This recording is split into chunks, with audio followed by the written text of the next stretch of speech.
अलख निरंजन आत्म ज्योति, संतो तेनो ध्यान धरो। अलख निरंजन आत्म ज्योति, संतो तेनो ध्यान धरो।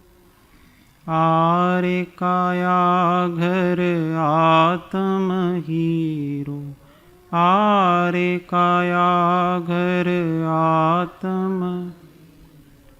भूली गया भव माहि फरो, अलख निरंजन आत्म ज्योति। अलख निरंजन आत्म ज्योति। ध्यान धारणा आत्म पदनी, करता भ्रमणा मिट जावे। ध्यान धारणा आत्म पदनी, करता भ्रमणा मिट। आत्म तत्वनी श्रद्धा होवे तो, आत्म तत्वनी अनहद आनंद उर आवे। अलख निरंजन आत्म ज्योति, अलख निरंजन आत्म ज्योति। विषयारस विष सरखो लागे, चैन पड़े नहीं संसारे।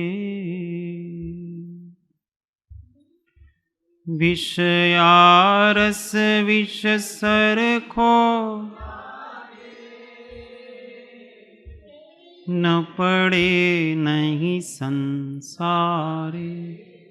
जीवन मरण पण सरखो लागे, जीवन मरण सरखो लागे।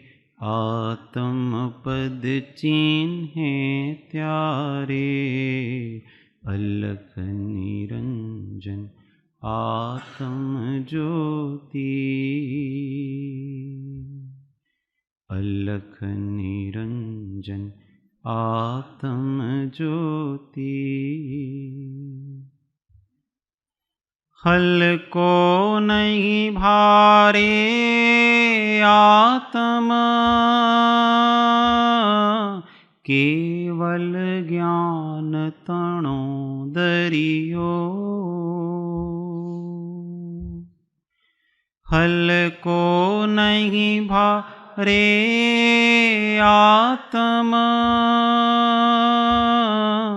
केवल ज्ञान तणो। बुद्धि सागर पामंता ते, बुद्धि सागर पामंता ते। भव सागर क्षण मातरियो, अलख निरंजन आत्म ज्योति। अलख निरंजन आत्म ज्योति।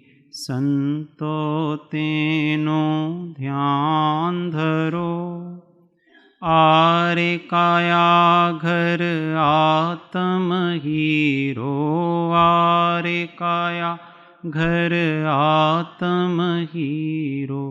भूली गया भव माहि फरो, अलख निरंजन आत्म ज्योति।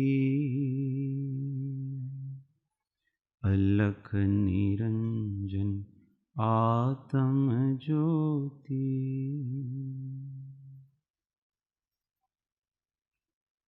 अनंत अनंत भाव भेद थी भरेली, अनंत अनंत निक्षेपे व्याख्यानी छे। सकल जगत हित कारिणी हारिणी मोह तारिणी भवाब्धि मोह चारिणी प्रमाणी छे। उपमा आप्यानी जेने तमारा खवीते, आपवाथी निज मति मपाई में मानी छे। अहो राज चंद्र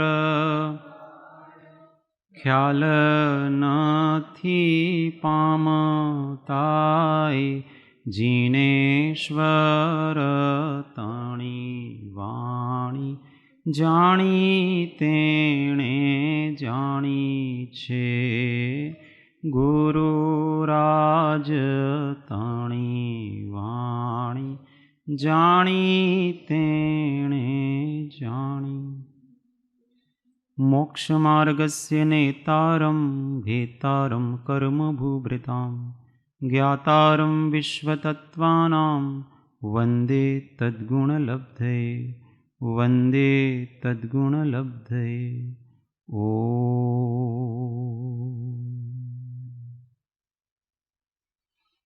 जय सद्गुरु।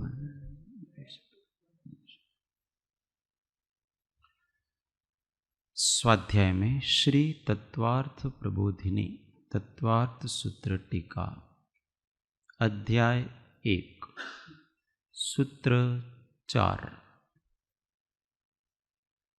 आश्रव तत्व का यथार्थ लक्षण। सूत्र क्रमांक 1, सम्यक दर्शन 2, श्रद्धानम सम्यक दर्शनम 3, फरीथी तन्निसर्गादधिगमा। सुधाबा बोलो न जरा फरीथी। Yes, good. 4, जीवा जीवाश्रव बंध संवर निर्जरा मोक्षास्तत्वम। चारों बोलो आप एक साथ। माइक बंद, माइक अप, ये ले लो।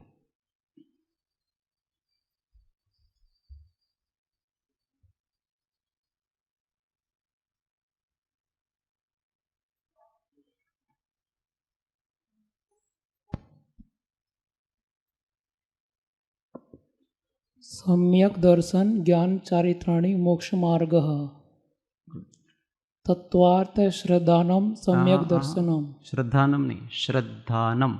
श्रद्धानम फरीथी। तत्वार्थ श्रद्धानम सम्यक दर्शनम। 3, तन्निसर्गा दधि गमाद्वा। तन्निसर्गा नहीं, तन्निसर्गा। तन्निसर्गा दधि गमाद्वा। Yes, good. जीवा जीवाश्रव बंध संवर निर्जरा मोक्षास्तत्वम। बहुत अच्छा। अध्याय 1 में चौथे सूत्र में अपने 7 तत्वों की पहचान कर रहे हैं। इसमें जीव की पहचान करी। जीव का लक्षण क्या है? चैतन्य। अजीव का लक्षण क्या है? अजीव का लक्षण का पुद्गल नहीं है, अजीव का लक्षण अचेतनता। हाँ, पुद्गल का लक्षण क्या है? पुद्गल का लक्षण अचेतनता सभी अजीवों का लक्षण है। अब उसमें पुद्गल का पर्टिकुलर लक्षण क्या है? मूर्तिकपना। मूर्तिकपना किसको कहते हैं? जिसमें स्पर्श रस गंध वर्ण होते हैं उसको मूर्ति कहते हैं। उसी को रूपी भी कहते हैं, पर रूप का मतलब चारों ले लेना है। धर्मास्तिका का क्या लक्षण है? गति हेतुत्व। अधर्मास्तिका का स्थिति हेतुत्व। आकाश का अवगाहनत्व।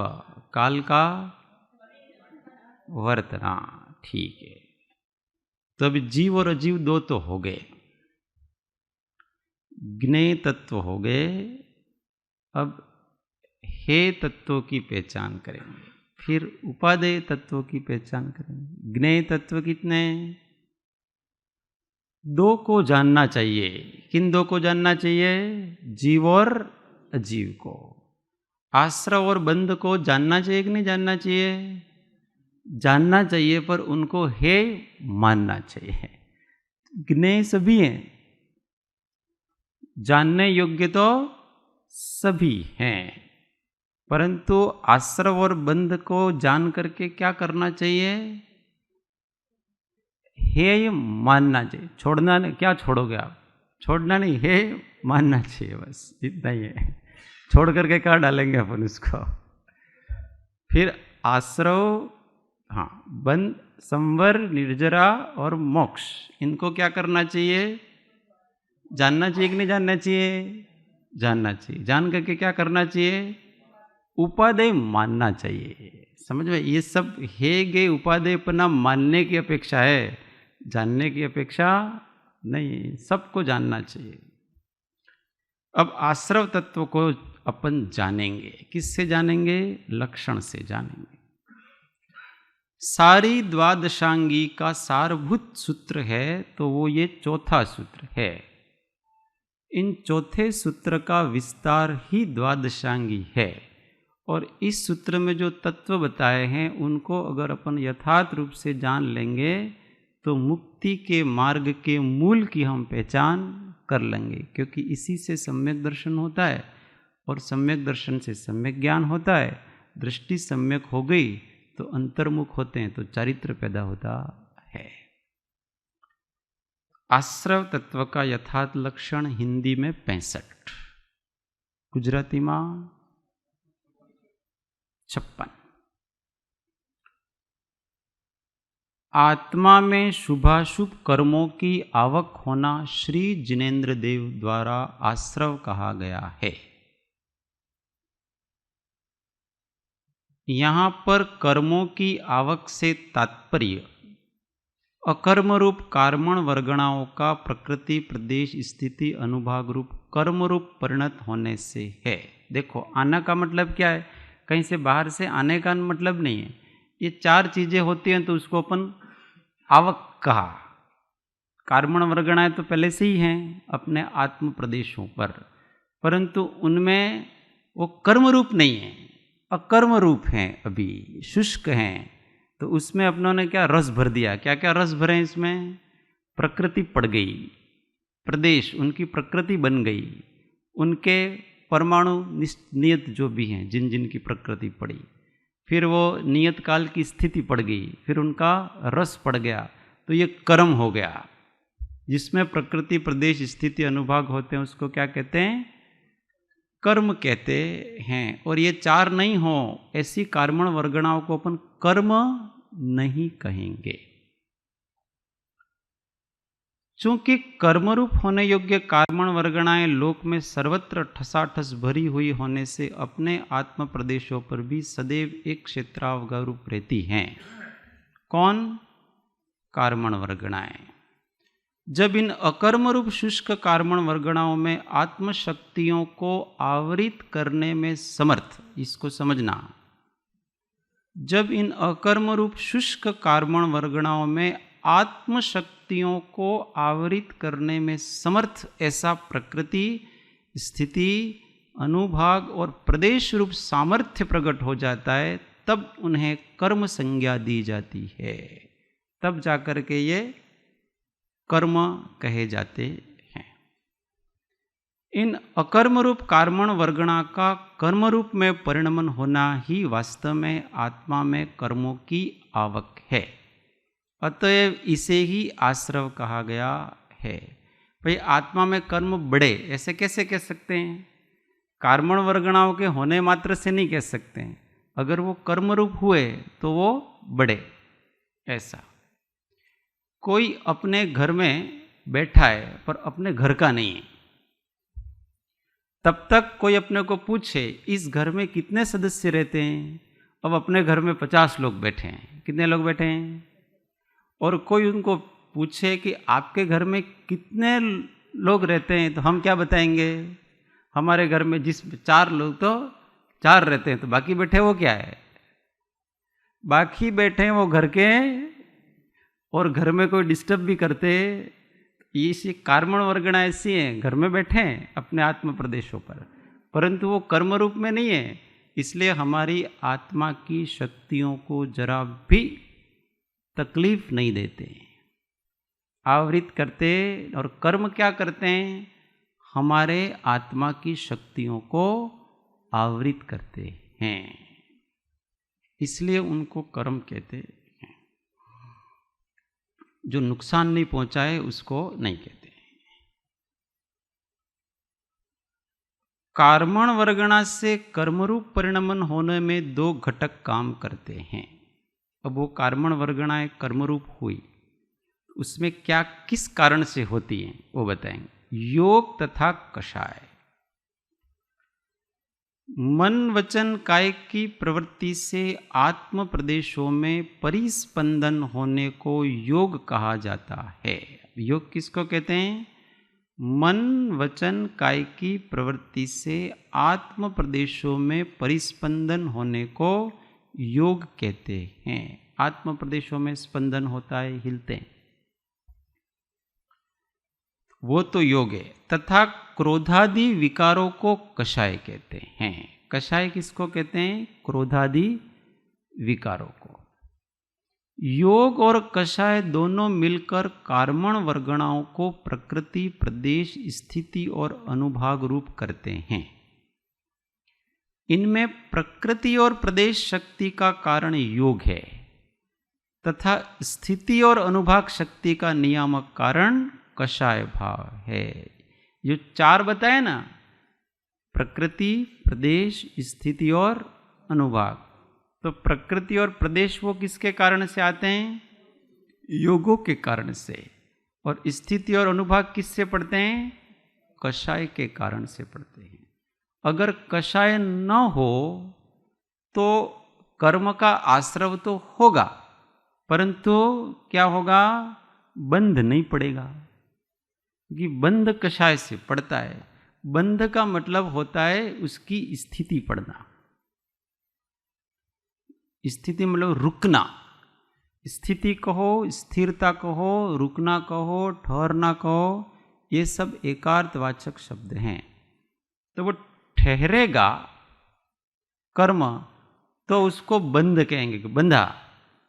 जैसे कोई अपने यहाँ दर्शन करने के लिए, सत्संग करने के लिए आया, आकर के चला गया, तो वो कोबा का नहीं है, और फिर आकर के ठहर गया, तो अब वो स्थिर हो गया है यहाँ पर, तो उसको स्थिति कहते हैं। जब तक कषाय नहीं होगी तब तक स्थिति नहीं होगी। इसलिए केवली भगवान को आश्रव होता है, बंध होता नहीं है। उनके प्रकृति प्रदेश तो हैं, क्यों? उनके आत्म प्रदेश हिलते कि नहीं हिलते हैं? योग तो है उनमें। वो जब चलते हैं, वो जब बोलते हैं, और भी जो जो क्रियाएं करते हैं, उन सब से आश्रव तो होता है, योग है। इसलिए बंध नहीं होता है। बंध क्यों नहीं होता है? कषाय नहीं है, कर्म ठहरता नहीं है। एक समय में आता है और जाता ही है, बस ठहरता। इरियापथ, आना जाना, उसको इरियापथ कहते हैं। जैसे स्क्रीन देखिए, कभी अपने वहाँ नाम लिखा रहता है, आजे अभिषेक ना लाभार्थी, तो ऐसे चलता रहता है। चलता नहीं स्क्रीन पर, नाम ठहरता नहीं है, तो उसको आश्रव कहते। ठहरे तो बंद हो जाता।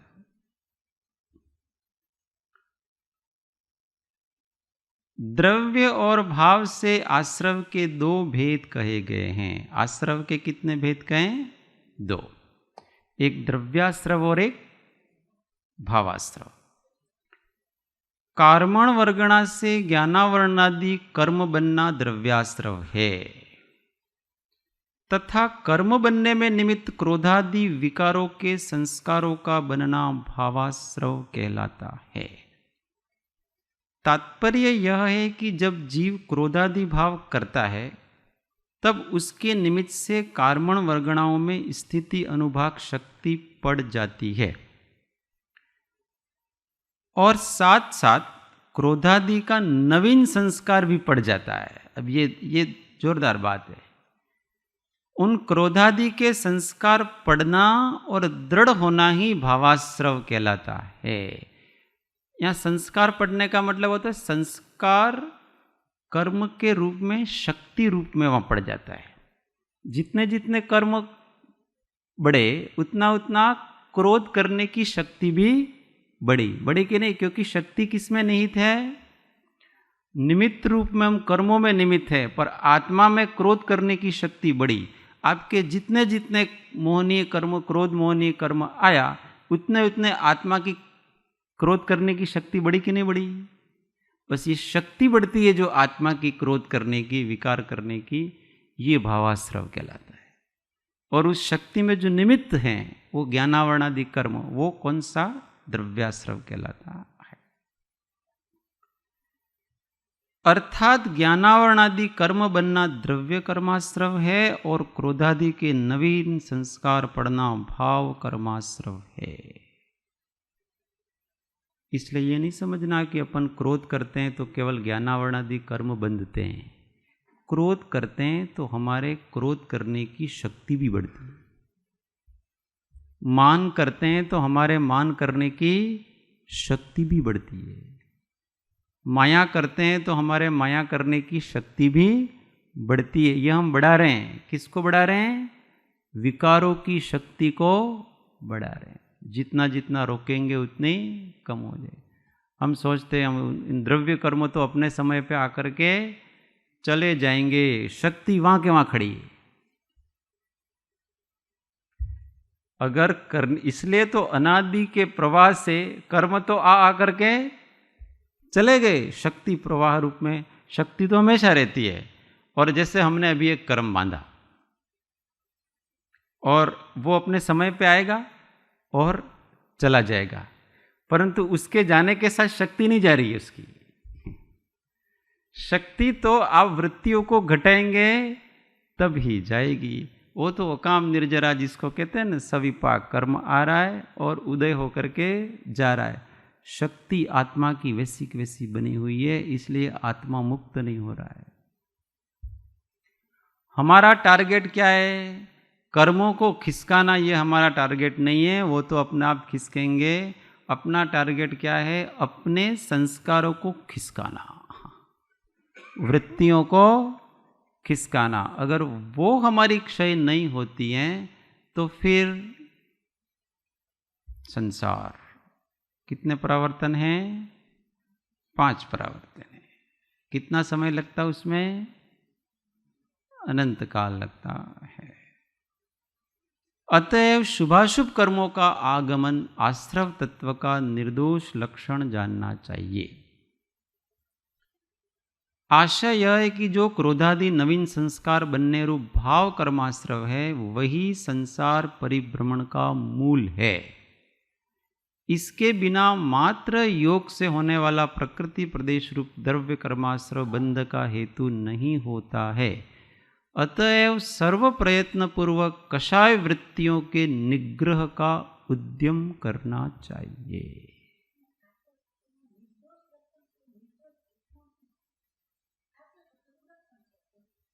निर्दोष का मतलब ऐसा है कि लक्षण तो बहुत सारे होते हैं पर इसके बिना आश्रव नहीं होगा। इसलिए उसको निर्दोष लक्षण कहा गया है। अभी कहीं की पढ़ेंगे तो ऐसे आएगा, मिथ्यात्ववृत्ति प्रमाद कषाय योग बंध हेतवः, ये बंध के हेतु है। फिर यही आश्रव के हेतु भी बताएंगे। आश्रव किन किन से कारण होता है? इन 5 के कारण से होता है। पर इन 5 को गर्भित कर लिया और उसमें एक कोई कहना है ना, अगर आश्रव का एक ही लक्षण करना है अपने को, यहां तो 2 किए भावाश्रव की अपेक्षा, अगर एक ही लक्षण आश्रव का करना है तो वो योग है। काय वांग मनः कर्म योग स आश्रव।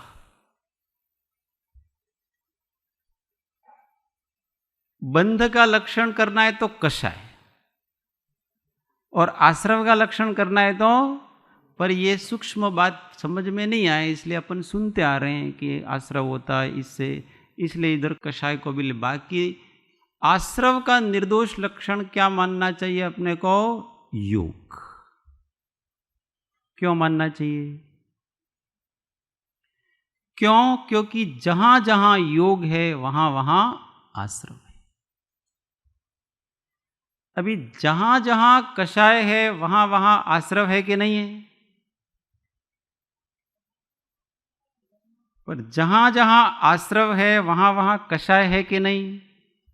इसका व्याप्ति संबंध नहीं बैठता है। देखो, जहां जहां योग है वहां वहां आश्रव है कि नहीं? योग कौन से गुण स्थान तक रहता है?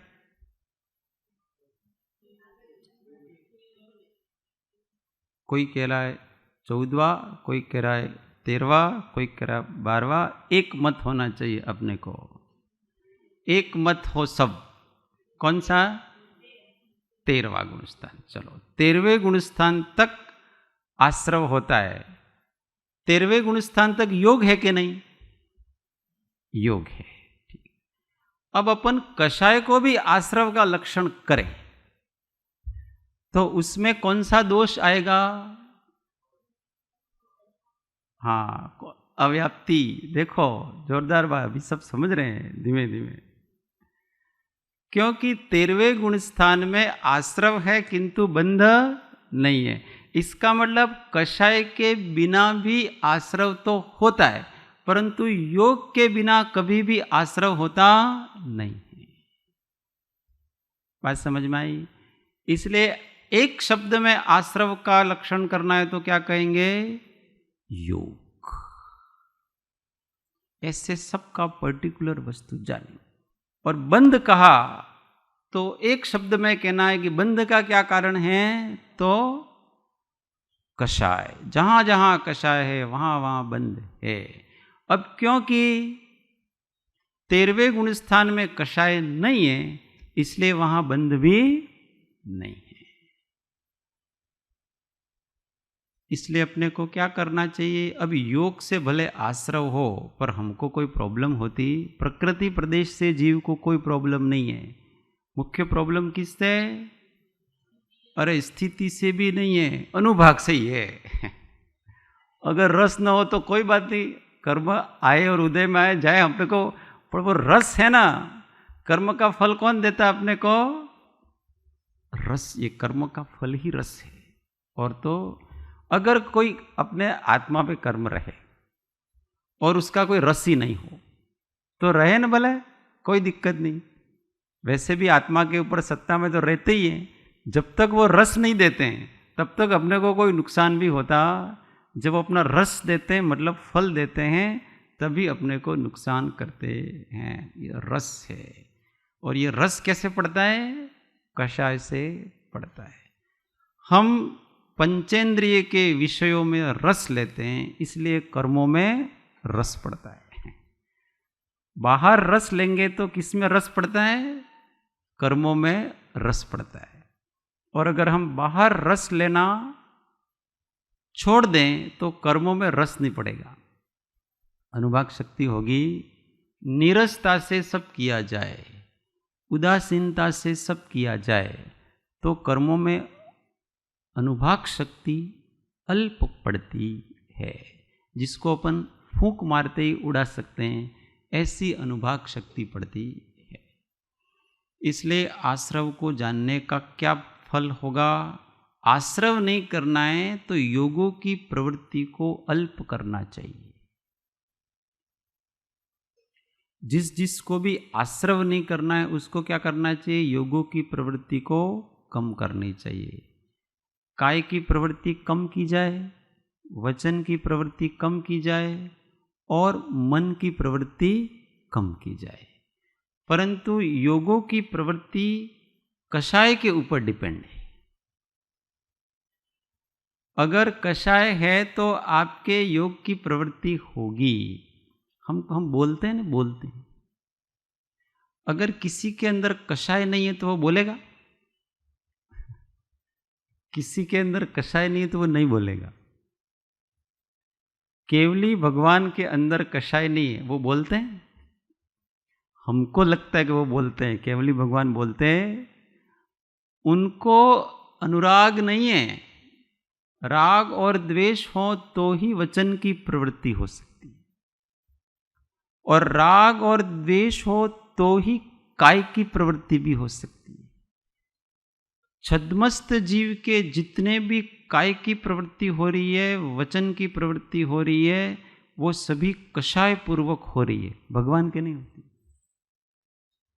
भगवान के काय की प्रवृत्ति हो रही है पर कषाय से करते हो, भगवान की हो रही है, आ रही, और वो चल रहे हैं, वो जान रहे हैं। उनका चलना उनके ज्ञान में, उनका बैठना उनके, जैसे दूसरे के शरीर को जानते हैं ऐसे दूसरे का शरीर चलता है और जानते हैं, उसी प्रकार वो अपने शरीर को भी चलता हुआ जान रहे हैं। उनको ऐसा नहीं लगता है कि मैं चल रहा हूं, ऐसी कोई फीलिंग होती क्यों? क्योंकि वो समाधि में है। रोबोट जब चलता है अथवा खिलौना जब चलता है तो खिलौना को ऐसा एहसास होता है कि मैं चलता हूं। खिलौनों का ऐसा नहीं है कि मैं, ऐसी फीलिंग नहीं आती है, इसलिए उस खिलौने को थकान भी नहीं लगती, चलते चलते बोर भी नहीं होता है। ऐसे ही भगवान कितने भी चलें, कितने भी बोलें, उनको कोई शक्ति भी कम नहीं पड़ती और उनको ऐसा होता भी नहीं है कि मैं चल रहा हूं और मैं बोल रहा हूं, ऑटोमेटिक होता है। हाँ, तुम्हारे कहीं पूछू? माइक में बोलो, प्रश्न माइक में पूछा जाएगा। आगे आ जाओ, आगल खाली छे।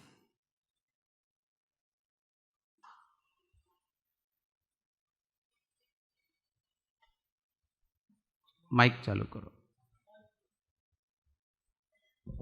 हाँ, भगवान जब चलते हैं या बोलते हैं तो हिंसा होती है कि नहीं, और अगर हिंसा होती है तो उसका फल मिलता है कि नहीं? भगवान जब चलते हैं तो हिंसा नहीं होती। किसी उनके शरीर का परिणमन इस प्रकार का हो गया है, परमोदारिक शरीर का परिणमन, कि उनके निमित्त से कोई हिंसा नहीं होती। पहली बात तो वो धरती पे नहीं चलते, आकाश में ही चलते हैं। दूसरी बात, अब कहो कि आकाश में चलेंगे तो भी वायु का एक जीव उनके शरीर से टकराएंगे कि नहीं?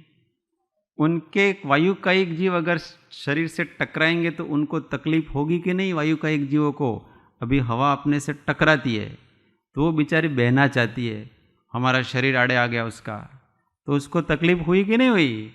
पर भगवान के शरीर का परिणमन इस प्रकार का हो जाता है कि हवा को भी कोई तकलीफ नहीं होती। उनके शरीर से भले टकराए पर उस हवा को जरा भी तकलीफ होती नहीं है। ये उनकी रिद्धि है। केवल ज्ञान प्रकट हो जाने के बाद अनेक प्रकार की रिद्धि प्रकट हो जाती है, तो संपूर्ण अहिंसा धर्म प्रकट होता है, इसलिए कोई तकलीफ होती नहीं। मन भी द्रव्य मन होता है, भाव मन नहीं होता है। मनोवर्गणाएं रहती है बस। भाव मन का मतलब उनको कोई मुझे चलना है, मुझे खाना है, मुझे पीना है, मुझे ये करना है, ऐसा कुछ भी होता उनको कोई विकल्प नहीं होता है। अगर भाव मन हो तो विकल्प होगा, और विकल्प होगा तो वितरागता नहीं होगी। 12वें गुण स्थान में तक मन होता है, परंतु वहां केवल अबुद्धिपूर्वक के विचार चलते हैं, ज्ञान रूप। वहां भी ऐसे मोहनी संबंधी संकल्प विकल्प होते नहीं, वहां मन भी समाप्त हो गया है। ऐसे भगवान का, परंतु छद्मस्त अवस्था में अपने कोई भी क्रिया, मन वचन काय, इसमें कुछ न कुछ कषाय जरूर होगी। अभी एक तो केवली भगवान उपदेश देते हैं और एक मुनि भगवंत उपदेश देते हैं। तो जो मुनि आचार्य उपदेश देते हैं उसमें कषाय है, अनुराग भाव है, अपन उसको करुणा कहते हैं। जो भी कहो, हम अच्छे अच्छे भले नाम दे दें, परंतु सिद्धांत दृष्टि से उनको क्या कहते हैं कि वो अगर शिष्यों के प्रति और भव्य जीवों के प्रति अनुराग भाव न हो तो उनके वचन की प्रवृत्ति होती नहीं है। उनको ऐसे विकल्प होता है, चलो कुछ जीवों का कल्याण हो जाएगा, ऐसा करके करुणा रखते हैं। उस करुणा में हमेशा अनुराग होता है, और भगवान को ऐसा करुणा भाव नहीं होता है, इसलिए उनके तो ऑटोमेटिक शब्द आते हैं, वो बोलते नहीं, ये रिद्धि के प्रभाव से उनके आते। वाणी खिरती है, खिरता है ना कोई भी तो वो अपने आप खिरता है। जब हम उसको जबरदस्ती तो अपन काटते हैं, कोई खिरता है, तो खिरना होता है वो अपने आप होता है। बैठे हैं समाधि में, भविजन भागन जोगे वशाय, भव्य जीवों के भाग्य के योग से उनकी दिव्य ध्वनि खिरती है ऑटोमेटिक। 4 समय तो नियमित खिरती है, 4 संध्या में, सुबह दोपहर शाम आधी रात को। और फिर कोई असमय में भी कोई भव्य जीव चला गया और कोई प्रश्न किया तो फिर उसमें से वाणी निकलेगी। उसमें भगवान का कोई लेना देना नहीं। भगवान भी वो वाणी खिर रही है उसको वो जानते हैं बस, और कुछ भी करते नहीं। ये थोड़ा ट्रिकी प्रश्न है, इसको समझना, भगवान की दिव्य ध्वनि को समझना, क्योंकि वो श्रुत रूप में आती है। मन विकल्प होते नहीं है, फिर श्रुत में कैसे आती होगी, क्या है, ये सब बहुत बड़ा साइंस है। अपने को तो यहाँ आश्रव तत्व को समझना है, तो मन वचन काय की प्रवृत्ति को हमेशा संकोचना चाहिए, और संकोचने के लिए अपने को हमेशा अपने इच्छाओं को कम करना चाहिए। जितनी इच्छा कम होगी उतने मन वचन काय की प्रवृत्ति संकुचित होती। ये इच्छाएं ही अपने को इधर से उधर दौड़ाती है। इच्छा कषाय, और अगर इच्छा नहीं हो तो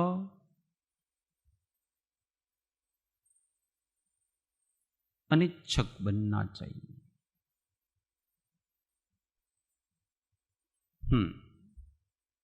समय कोईनो प्रश्न छे?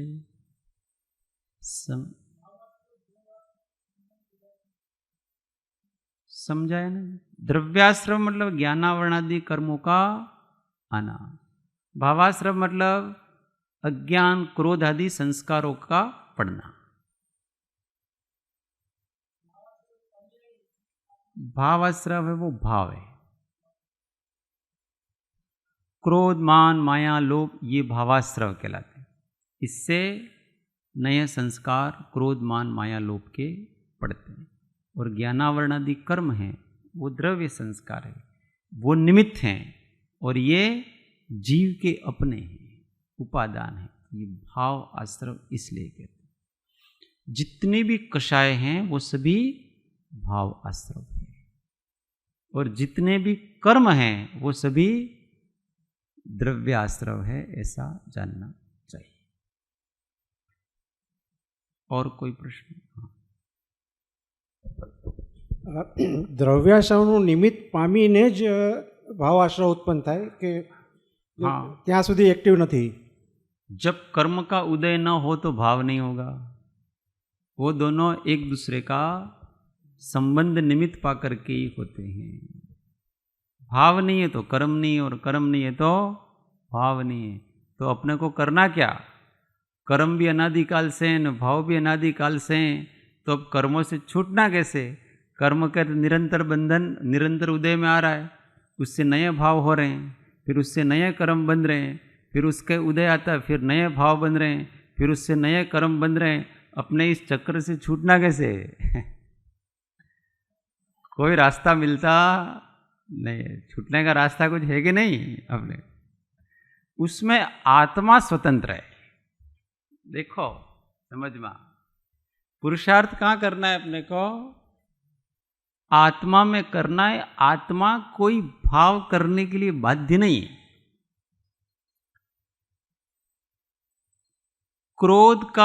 क्रोध मोहनी कर्म का उदय आया तो आत्मा क्रोध करने के लिए बाध्य नहीं है। बस ये स्वतंत्रता एक जीव को मिली है।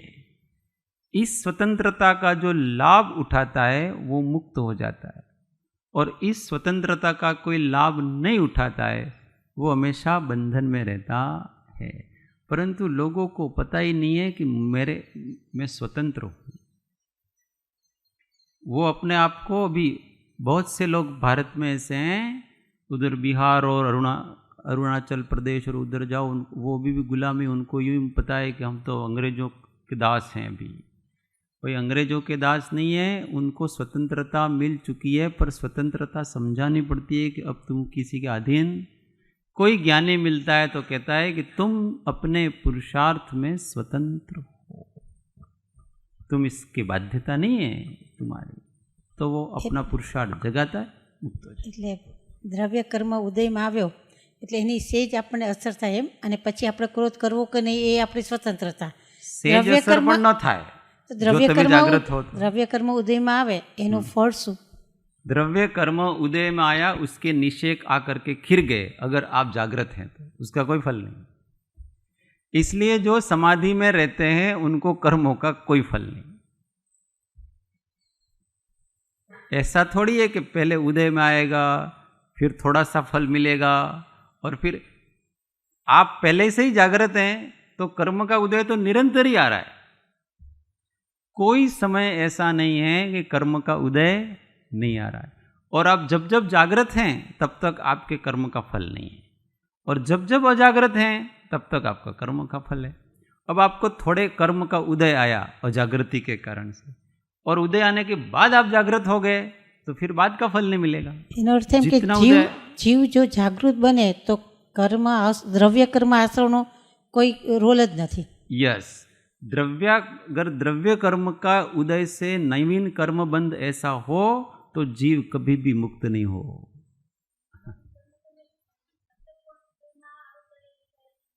असर आप अपने स्वभाव में रहो, उसकी कोई असर नहीं। कोईक ने खूब 102 डिग्री ताव आवे अने प्रसन्न छे, अब बुखार का क्या, कुछ नहीं उसको तो कोई असर हुआ। आप किसी को गाली दो और उसको कोई फर्क ही नहीं पड़ रहा है, तो उसके तो निषेक उदय में आए, उसकी आत्मा में तो कोई किसी प्रकार की आकुलता हो नहीं रही है, तो फिर वो उसको कैसे कह सकते हैं कि इसने रस भोगा?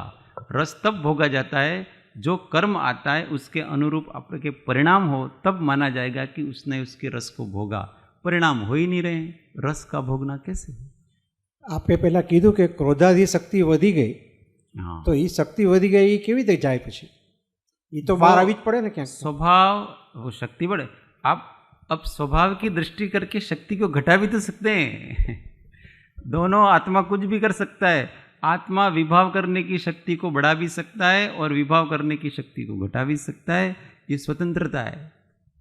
दूसरे के ऊपर विभाव करने की शक्ति है वो कर्म के ऊपर डिपेंड है, और स्वभाव में रहने की शक्ति है उसमें कर्म के ऊपर डिपेंडेंसी नहीं है।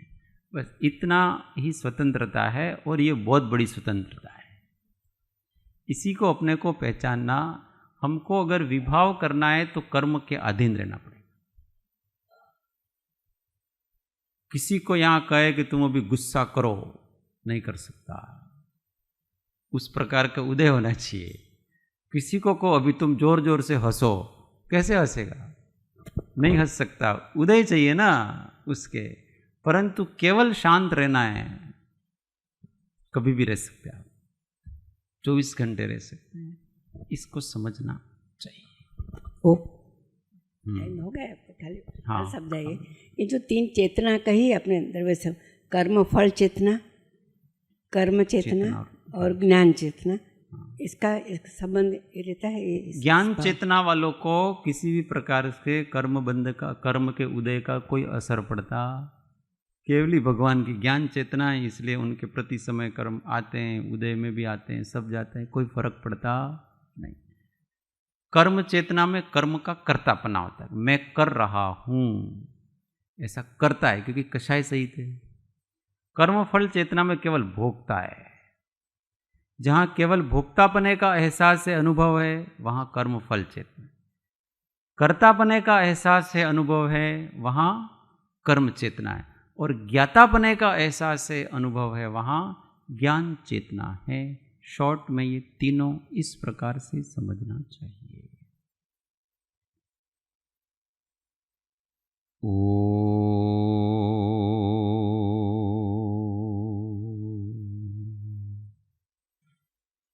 सुखधाम अनंत सुसंत चहि, दिन रात्र रहे तध्यानम, पर शांति अनंत सुधामय, प्रणमो पद तेवर ते जय।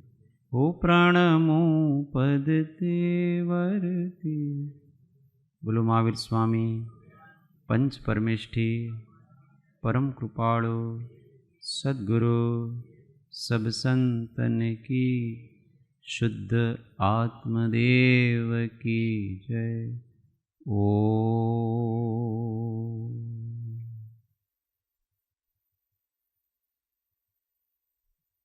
जय सद्गुरु।